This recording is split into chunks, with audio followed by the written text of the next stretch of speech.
Can I tell you what the Hebrew meaning of that speak, for thy servant heareth is?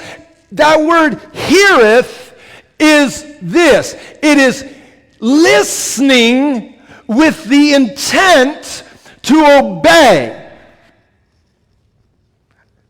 Not just wah, wah, wah, wah, yeah. Yes, dear.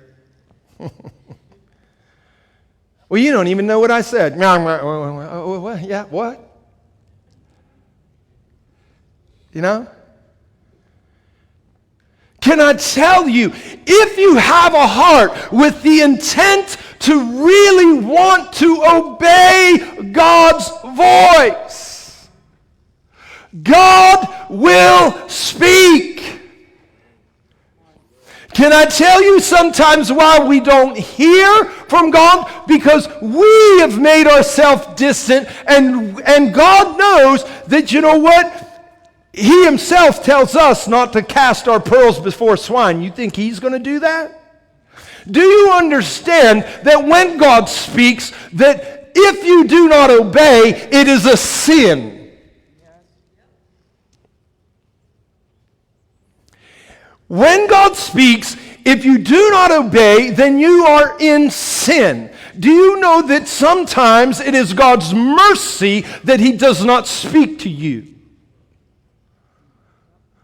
He wants to speak to you. He wants to give you the instruction. He wants to tell you, but you're so hard-headed. We are so stiff-necked. We are so stubborn. We are so stuck on plan B. We're so stuck in the strongholds of the voices of the world, and we're listening to this one and we're listening to that one, and we're actually going to try to find a tickling ear, someone that will speak what we want to hear, to co-sign and to make covenant with the wrong that we've already intended in our heart to do, that God just may not speak to us. Why? Because then if he speaks to you, then it will be sin if you don't obey, and then you will come under the wrath of the consequence of your disobedience. Not the wrath of God, but there's consequences for disobedience.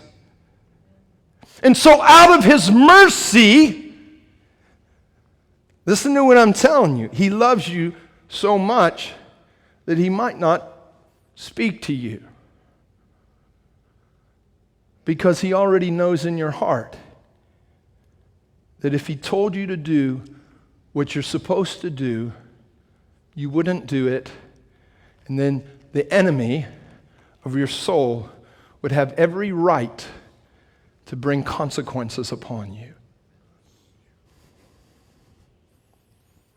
So he can continue to, sometimes you can continue to walk in a certain level of grace and mercy, and your life just looks so jacked up.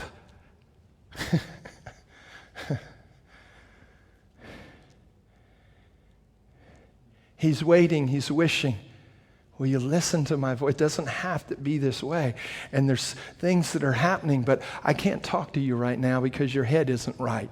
Your heart's not right. But see, Samuel heard the voice of God because he postured himself, he positioned himself. Speak, Lord, for your servant is listening with the very intent. I will do whatever you ask me. I will follow whatever instruction you give me. So speak, Lord. Is that you? Listen, God is talking all the time. There is the frequency of heaven. There is the rivers of heaven that are the very utterances of God that are flowing out all over the world today. But you know what? Mankind has got his ears stopped up. And the only thing we want to hear is things that tickle our ears.